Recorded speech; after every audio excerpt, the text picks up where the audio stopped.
Okay. Hi, good evening, and welcome to another episode of Dr. Melissa Medicine Woman. Tonight, we are going to be talking about anxiety and you. And I have a special guest with me tonight. Elona here to talk to us about her journey through anxiety. So welcome.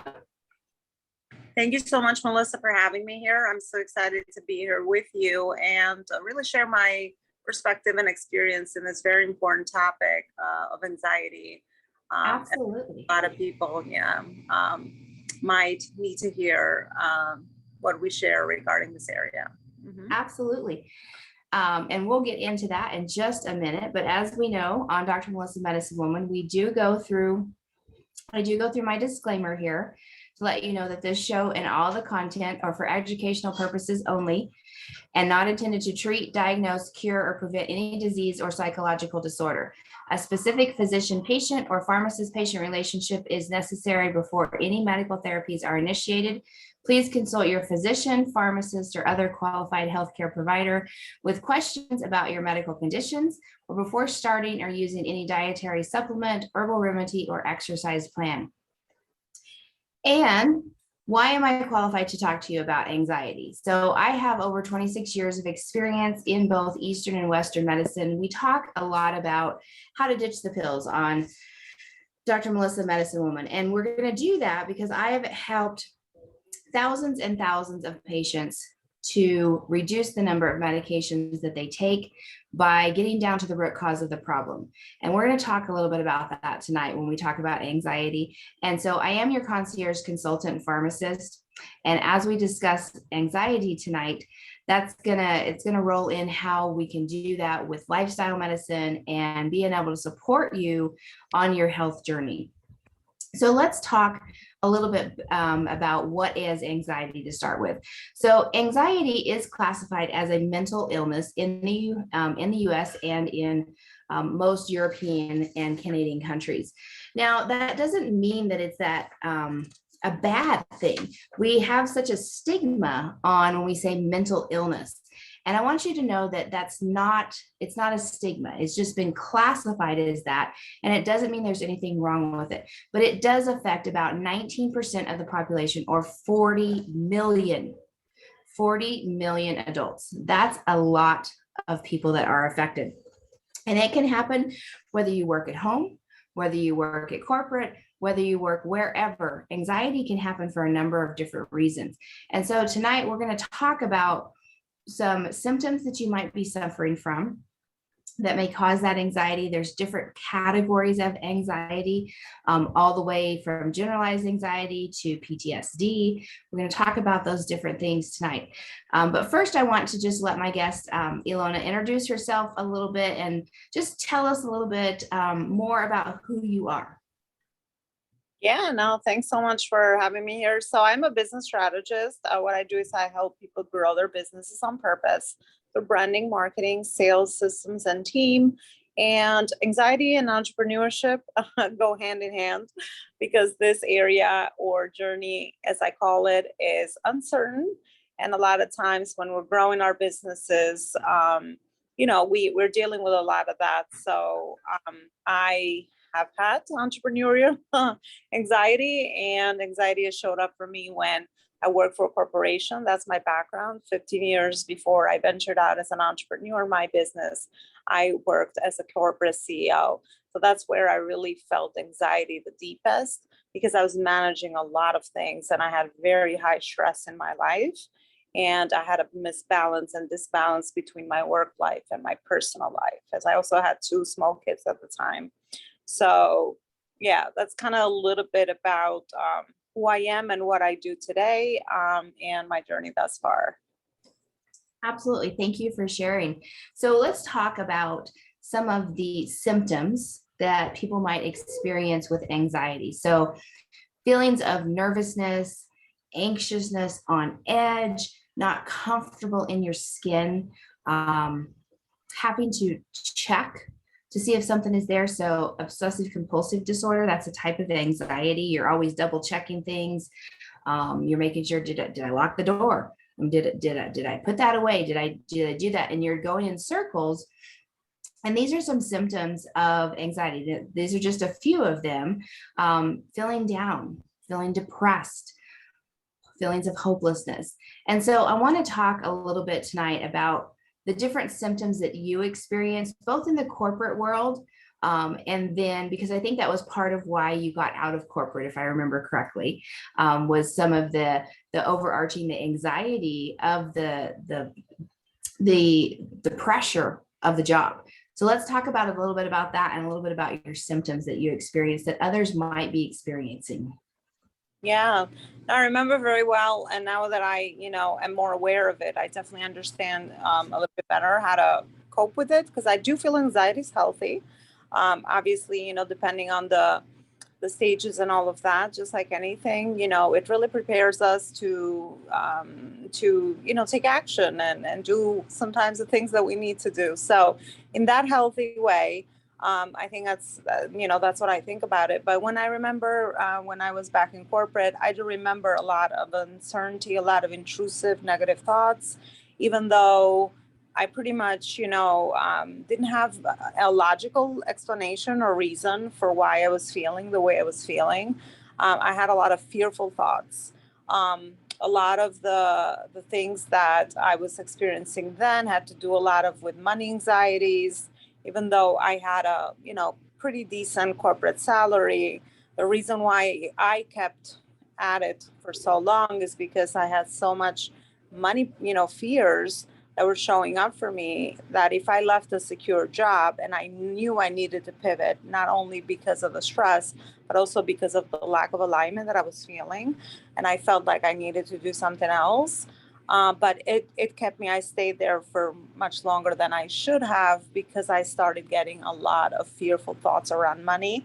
And now that I have kind of done a little bit of the work and understand where it's coming from, I could see that it was because, the lack of money I saw in my family. So I really was afraid that I was going to run out of money and go homeless. That was like my fear that was kept repeating on and on and on. So I would say, recurring thoughts for sure, uncertainty, the need to control things and situations when I felt out of control with the way that I was thinking about things. So that's kind of how it showed up for me then. And now as an entrepreneur, it does sneak up, even though I do have more information, I'm more aware, and I've done a lot of personal development work in healing a lot of traumas and things. As I mentioned, some of those things that kind of triggered it, because I feel like, there's triggers that trigger it at certain times. But as an early entrepreneur, I remember a lot of uncertainty, whether, I kept thinking, my intrusive thought was, I need to go back to safety. I need to go back to safety. I need to go back to get my job. Because, with entrepreneurship, the journey is long, and there's times where you don't have certainty in the actions you take and the results that you get. So, it showed up again. So I kind of had to be very aware. That it's okay. And, I grew my faith and all of that. I learned other tools to cope with it. But that's kind of like where I felt it the most in those two situations. Okay, thank you for sharing that. I really appreciate that. And let's talk about some of the things that, um, financial is a huge, financial anxiety is huge. So many people experience this. And, you talked about, oh, I need to go back to corporate for safety. Even at that, we think that there's safety in working for the corporation, but if we look back over the last couple of years, there's really not even a safety net there. And I think that when we struggle with that, I mean, you stated you were making good money and you were still concerned about finances. So there's things that we draw on from our past experiences that can lead to these anxious feelings, these changes. And so let's talk about some of the things that you've worked on to help move forward. And you touched on that anxiety is good. And I agree. There are places and times where we need to be in that situation where we need to be anxious of something so that we can push ourselves forward. Just it's that stress component that We are built to have that. It's that fight or flight syndrome, but we don't want to stay in it for all time. That's the key, is we don't want to stay in it. We want to have it, a little bit of it when we need to have it, and it kicks us in gear if that's what has to happen. Or if we're in a situation where maybe you need to speak in front of people and you have a social anxiety disorder, there's times where you can do things to work on that so that you're able to get up and speak and be able to present yourself as an entrepreneur, or to speak in corporate as well. So let's talk about some of the things that that you've done for yourself on your journey of, we'll call it your self-care journey, because it does come down to you, things that you talked about, some things that you've done yourself.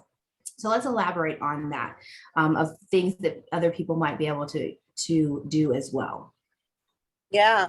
I love the way you called it a self-care journey, because that's exactly what it was. I never had the time to sit down, and the hustle and the bustle of, doing everything for everyone, and making it work. Just like I think a lot of us women kind of always, we need to have this attention on our self-care. So what I did initially is really start, being aware of these thoughts, and really working on my mindset, so to speak. So I started journaling. It was not a practice I ever was introduced to before, or even did it like earlier on. But of course, with a coach and a mentor, I believe that, that's key. I started journaling as a tool. So I started writing down my intrusive thoughts, my negative thoughts that were not serving me, so I could see them on paper and all of that. And then, of course, I call it reprogramming myself from those thoughts into thoughts that I could believe, and then eventually growing into thoughts that I started, instilling as new belief systems in me that were going to serve me for what I was trying to accomplish in my life at that phase and stage that I was in.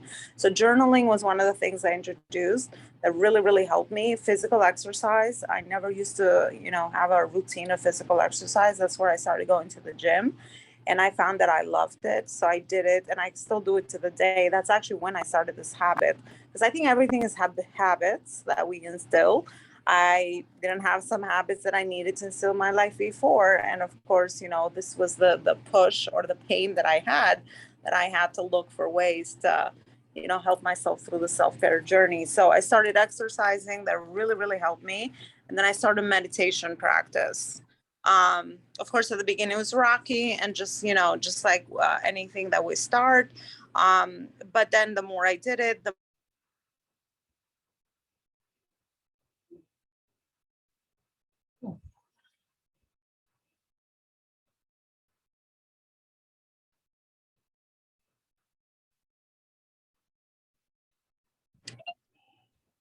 I think we had an internet in and out. Can you still hear me? I can hear you now. Yes. All right. Awesome. So I'm glad I'm back. So as I was saying, so I did the journaling, exercising, and also meditation. So like I said, at the beginning was very rocky, but the more I did it, now I live by it. It's just, that's another journey. It was, it was not really easy at the beginning to instill all these routines and things in my life. But again, the more I did it, the more I saw the result and the way it was making me feel. So I just, made it a practice. And of course, today as an entrepreneur, meditating or giving, time to white space, as I call it now, is really crucial to make the right decisions that intuitively align with what I need to do next to grow my business or to move through the journey. So I would say those are three of the main things that I introduced in my life that really helped me. I love that. Those are so crucial and so key. And depending upon where you're at in your anxiety journey, sometimes journaling, and you said that journaling wasn't a practice of yours to begin with, journaling can be difficult. Journaling is something that you need to be disciplined. And so sometimes we have this anxiousness about us that we're not even just able to sit down and journal. But what I would encourage you to do, if you're listening here, is that if you can start it, just sit down with one piece of paper, one line, and see if you can do that. Now, if you can't, we've got other things that we can put in place for you. So definitely reach out, because we can put things in place that are specific to you, because I know that sometimes with that, we don't do that. Now let's talk a little bit about whether or not when people are diagnosed. So when you're diagnosed with anxiety, sometimes we go to a physician to get diagnosed. Sometimes we self-diagnose.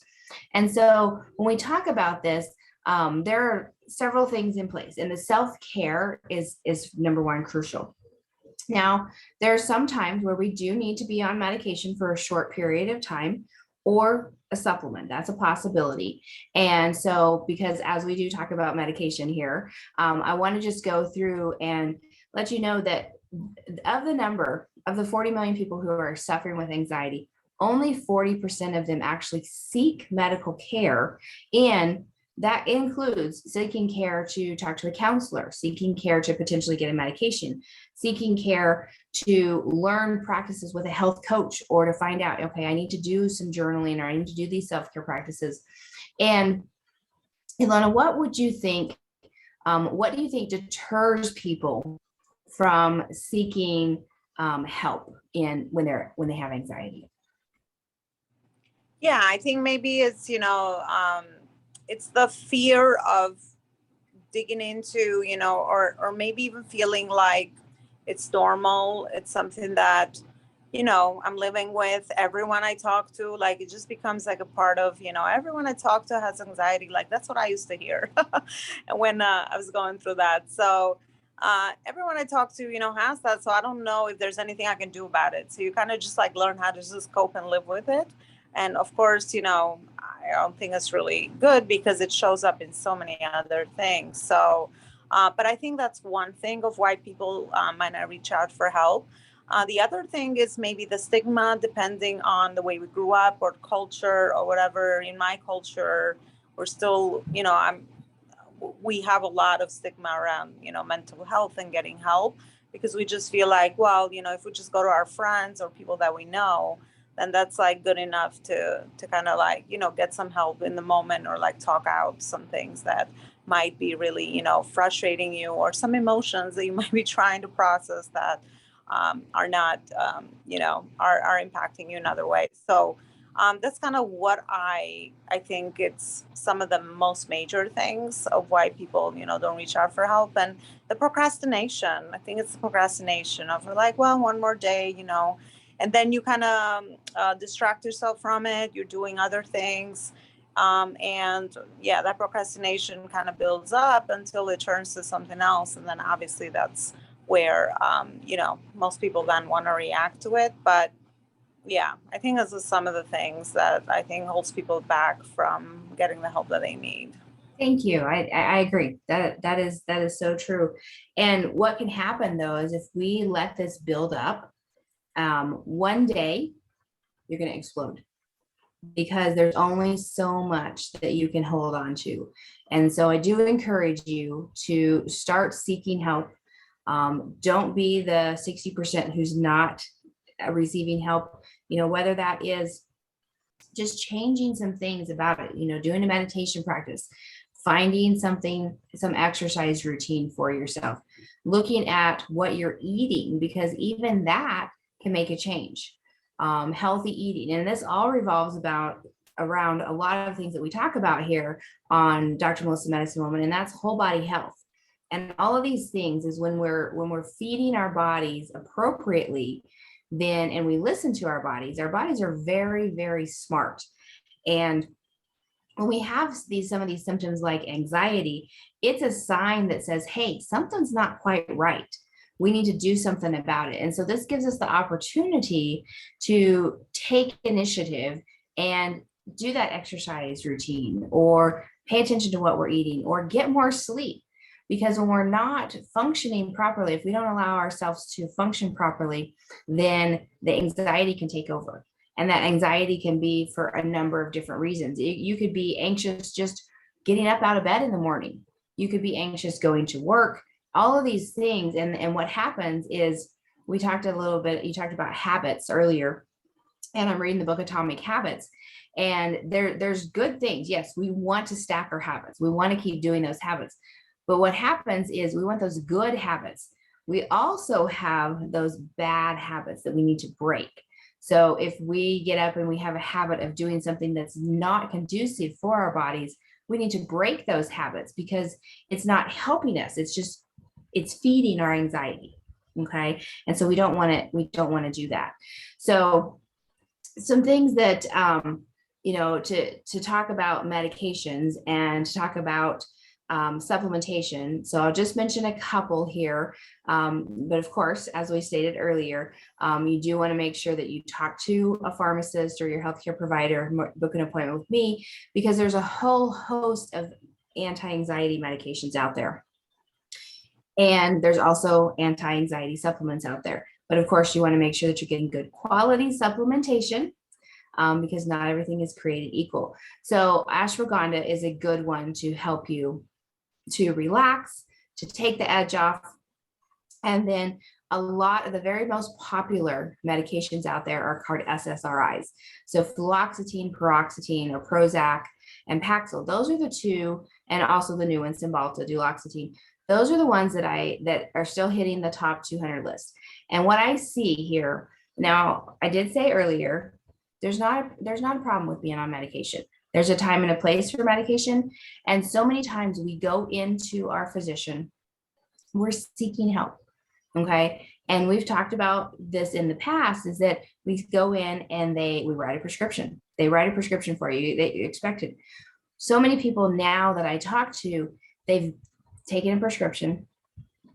They've been on it for 3 years, 5 years, 6 years, and now they want off. They feel that they have things under control, and now they want off. And that's great. Yes, you can get off of that medication, but you got to make sure that you taper it appropriately. So let's make sure that we go through and talk about safety with that. So please reach out if you want to get off of your medication, because you want to be able to function as best you can. And if you need the medication, that's great. If you don't, then that's great as well. But don't just stop it, because you can have that rebound effect. So Elona, in your journey, when we talk about all of these things that you're doing for yourself, how much time are you putting into these habits and these self-care practices so that we can give our listeners a little bit of, okay, because I can hear it in the back. They're like, oh, that's just take too much time. It's going to take too much time. I don't have that time. I have kids to take care of. I got grandkids to take care of. So let's talk about how much time and energy and what that actually does for yourself. Yeah, I was one of those people. I don't have time. That's what that was what my main excuse is, that I know now was my main thing, right? Because I'm busy, I'm doing other things, I was procrastinating, my kids were small, all of that. And people might be all in different stages and phases of life. So I think that's the one thing. When for exercising, I take 30 minutes a day, and I try to multitask. So besides exercising, I also am learning something new, inspirational. I'm listening to something I need to grow in whatever area in my life. So I'm using that time kind of, I say, like double whammy. I'm doing two things, at once. So half hour for that. And then journaling, I try to do for 10 minutes daily as well, usually in the mornings. Um, Sometimes when I was working, I would do it at night because that worked for me a little bit better with my schedule. But because now, it's a little bit different with being an entrepreneur, I do this in the morning. And then my meditation, 10, 15 minutes every morning. So I would say maybe an hour for both. And now it's, become part of my routine. But when I started this, I only could afford 15 to 20 minutes to go at the gym some days. If I couldn't go, then I would take a walk. I try to balance both. And, I would skip some days with the journaling and other days depending on my schedule and all of that. But because I felt the rewards of it right away, and because I also had accountability with the person that was helping me, it was so much more easier to stay on track.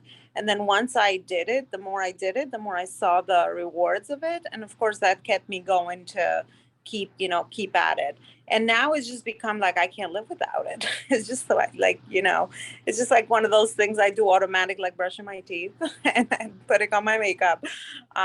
So I think with time and practice, it takes some time, and it's okay that we're not perfect. I had to learn that as well, because I'm a high achiever. So when I wouldn't do it, I would beat myself up for it. And just allow myself space and grace to just flow with life. If there's some days then that life gets in the way, it's okay as long as you go back to it.